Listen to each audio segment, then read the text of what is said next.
Mga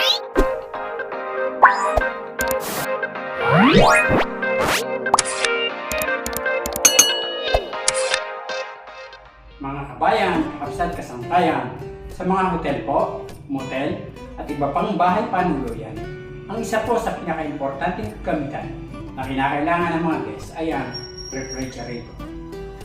Samahan niyo po ako upang gawin po ang refrigerator na ito na inireport po sa atin na hindi daw po lumalamig.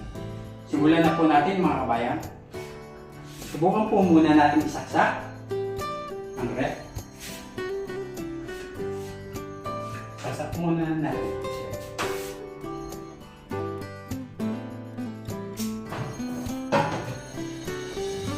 Hindi po siya lumalamig.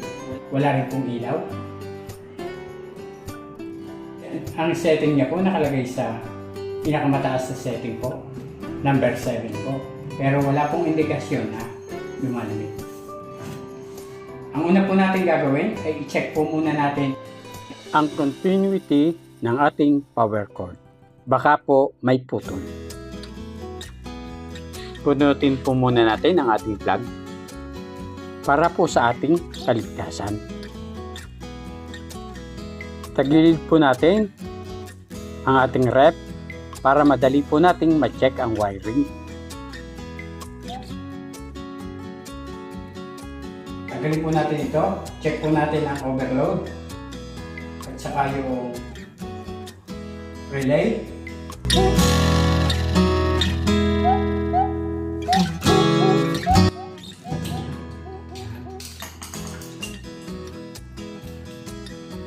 Ito po ang overload. Ito po ang relay. Check po natin ito. I-set po natin ang ating tester sa resistance.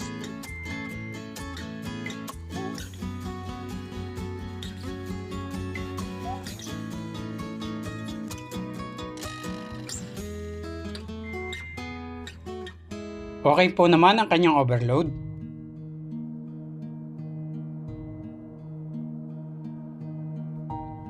Isunod po nating i-check ay ang kanyang relay.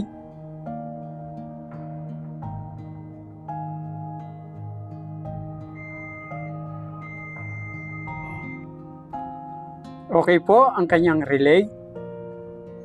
Ibig sabihin po wala po dito ang problema. Ang problema po nito, i-check po natin ang power supply na pumapasok po dito. Tanggalin po natin ito para po ma-check natin ang kung pumapasok dito ang kuryente. Baka po sa cord ang problema.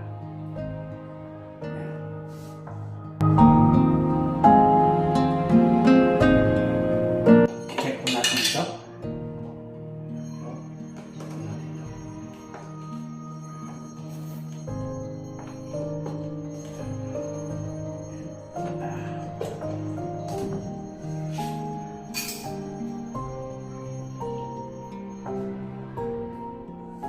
Ito po ang cord ng ating refrigerator.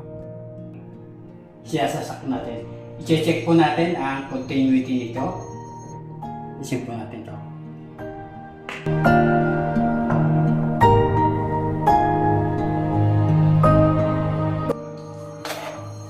Set po natin ang ating tester sa resistance. Yan po nakaset sa resistance.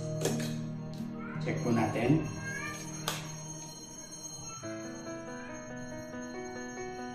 Lagyan po natin ng sound para mas maliwanag po na may continuity. Lagyan po natin.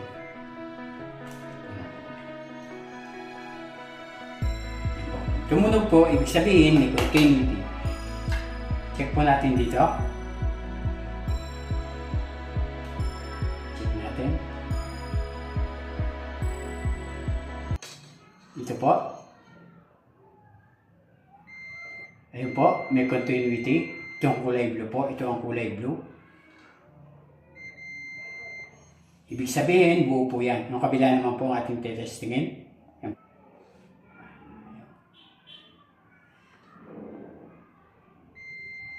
May continuity din po. Ibig sabihin po, walang problema po ang ating cord. Ang ating pong check naman, itong wire na pumasok po doon, papunta sa thermostat. Ito po ang isang linya pumasok doon. Kaya po dalawa yan, dahil yung isa po sa ilaw. Yan. Sa ilaw. May ilaw po doon. Yan. Ito po ang pumunta sa thermostat. Ito ang wire na ito. Kung brown na ito po ang pumunta sa thermostat. Pagkatapos bumalik po siya, ito na. Itong puti pong ito na pumunta naman po dito sa ating relay at sa overload. Dito po pumunta. Ito po ang pumasok, papunta po sa thermostat. Itong kulay brown pong ito. Ang bumalik po naman, itong kulay puti po. Yan, kulay puti na pumunta po dito. Para po ang thermostat po, kumbaga sa ilaw, siya ang pinaka-switch. Ang thermostat ay isang device na may sensing valve na sensitibo sa temperatura at automatic po siyang nag-o-open upang patayin ang compressor ng ating refrigerator. Kapag ka naabot na ang temperatura na isinet natin dito. Ang thermostat po ay naka-normally close. Malalaman na po natin kung ang ating thermostat ay defective. Dapat po tutunog siya dahil pag hindi po siya tumunog, sira po ang ating thermostat. Yan po, testing po natin ang linya na papunta sa thermostat. Dapat po tutunog. Hindi po siya tumutunog. Mga kabayan, hindi po tumutunog ang ating thermostat. Ibig sabihin po, sira ang ating thermostat. Dapat po ang thermostat natin ay naka-normally close. Ngayon po ay nalaman na po natin na sira ang ating thermostat.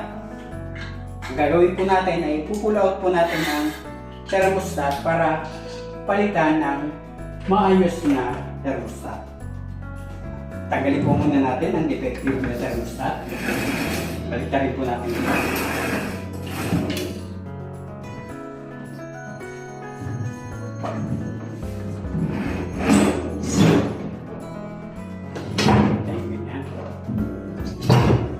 Hindi tayo meron. Po, tatanggalin po natin ang mga sagada.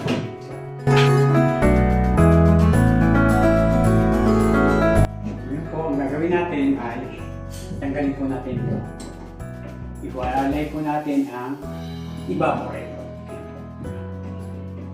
Tanggalin po natin ito.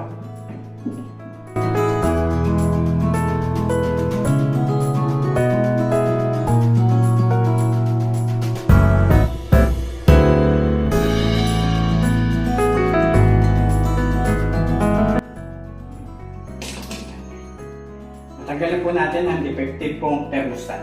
Ngayon po ay pupunta po tayo sa bilihan ng mga spare parts ng mga ref, aircon at bibili po tayo nito. Tayo na po mga kabayan, samahan po ako sa pagbili ng thermostat.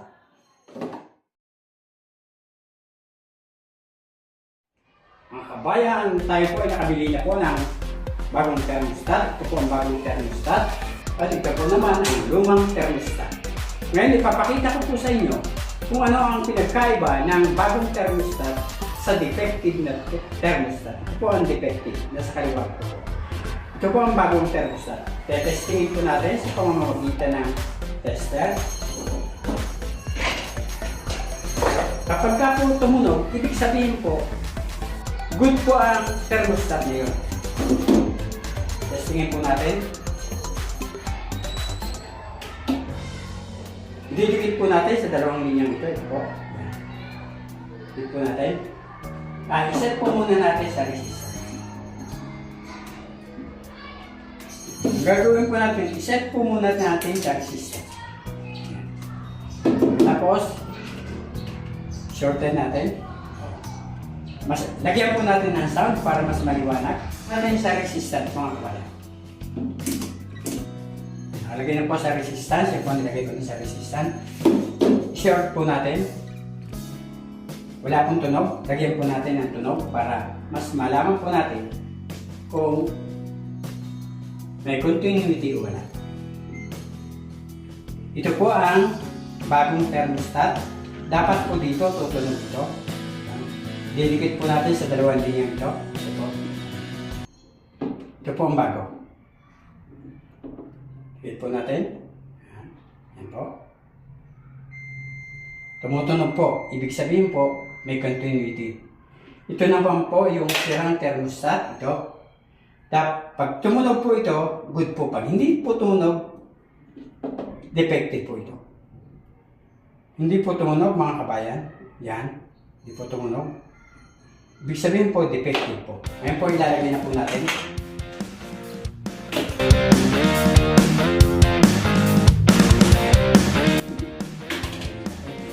Ilalagay na po natin dito. Mga kabayan. Natin.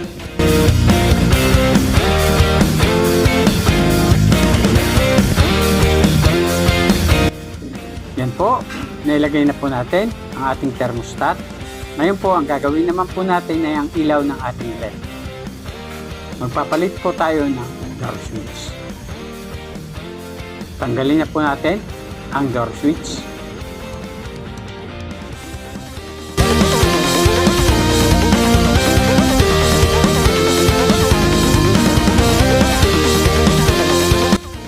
Palitan na po natin ng bagong door switch.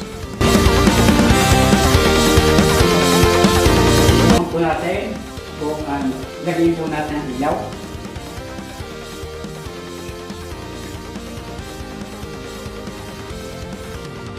At po natin. Yan po. Gumagana na po.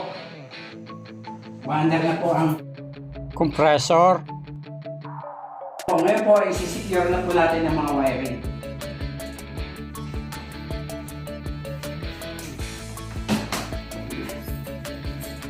Balik na po natin.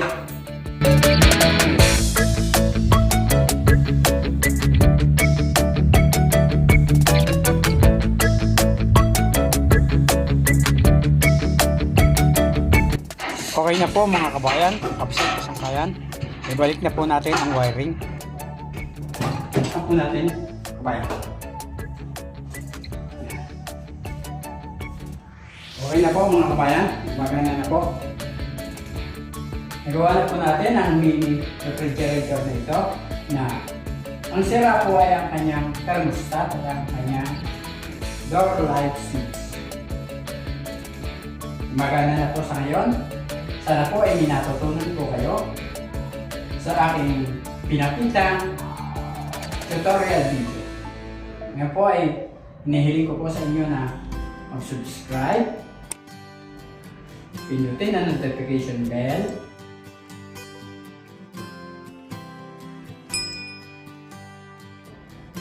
mag-like,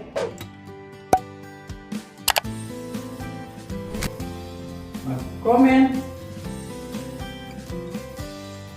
at share.